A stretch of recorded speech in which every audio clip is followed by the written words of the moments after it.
Did you know your neighbor could be watching your every move without you realizing it? Sarah thought Mrs. Chen was just a friendly old lady who happened to know a lot about her daily routine.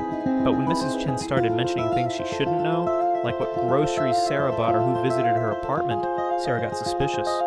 She installed security cameras and discovered something terrifying. Mrs. Chen had been filming through her windows for months.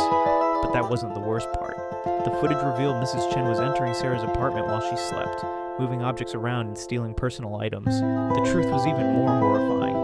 Mrs. Chen had lost her own daughter years ago and was slowly transforming Sarah's life to recreate her dead child's existence. She had been stealing Sarah's clothes and even forging legal documents to make Sarah her replacement daughter. Sometimes the people who seem the most harmless are hiding the darkest secrets. Always trust your instincts when something feels wrong, because your safety might depend on it.